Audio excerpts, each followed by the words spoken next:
Unit 7ல் Karnataka போர்களை பற்றி பார்ப்போம். கர்நாடக போர்கள் மொத்தம் 3 பிரிவாக நடக்குது. முதல் கர்நாடக போர் 1746லேருந்து 1748 வரைக்கும் நடக்குது.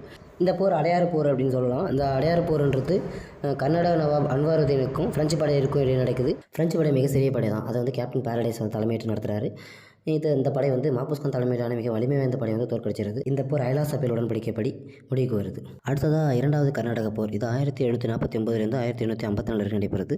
இதனுடைய பின்னணி என்னன்னா, கர்நாடக நவாப் பதவிக்கு அன்வாருதீனும் சந்தா சாஹிப்புக்கும் போட்டி நடக்குது. அதே போல் ஹைதராபாத் நிஜாம் பதவிக்கு நாசிர் ஜங்கும் முசாஃபர் ஜங்கும் போட்டி போடுறாங்க. இதில் வந்து பிரெஞ்சுக்காரர்கள் சந்தா சாஹிப்புக்கும் முசாஃபர் ஜங்குக்கும் உதவி செய்கிறாங்க. ஆங்கிலேயர்கள் அதுக்கு ஆப்போசிட்டாக அன்வாருதீனுக்கும் நாசிர் ஜங்குக்கும் உதவி செய்கிறாங்க. இந்த போர் ஆகஸ்ட் 3, 1749 ஆம்பூரில் நடைபெறுது.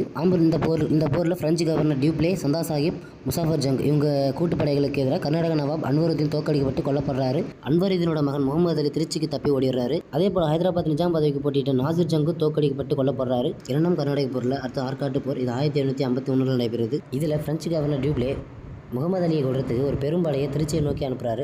அதில் சந்தா சாஹிப் தன்னை ஈடுபடுத்தி கொள்கிறாரு.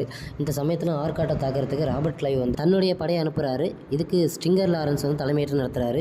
இந்த போரில் பிரெஞ்சு படைகள் தோற்கடிக்கப்படுது. சந்தா சாஹிப்பும் கொல்லப்படுறாரு. அன்வாருதீனோட மகன் முகமது அலி ஆற்காடு நவாப் ஆகிறாரு.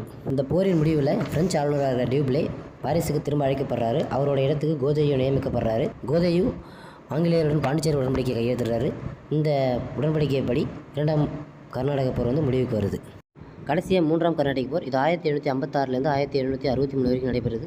இந்த படைக்கு கவுண்டி லாலி தலைமையேற்று நடத்துகிறாரு. இந்த போர் 1760 ஜனவரி 22 வந்தவாசியில் நடைபெறுது. அதனால் இந்த போர் வந்தவாசி போர் அப்படின்னு அழைக்கப்படுது. ஜெனரல் ஆயர்கூத் தலைமையிலான ஆங்கிலேய படை லாலி தலைமையிலான பிரெஞ்சு படையை முற்றிலும் தோற்கடிக்கப்படுது. இது 1763 பாரிஸ் உடன்படிக்கைப்படி முடிவுக்கு கொண்டு வரப்படுது. இத்தோட கர்நாடக போர் எல்லாம் முடிவுக்கு கொண்டு வரப்படுது.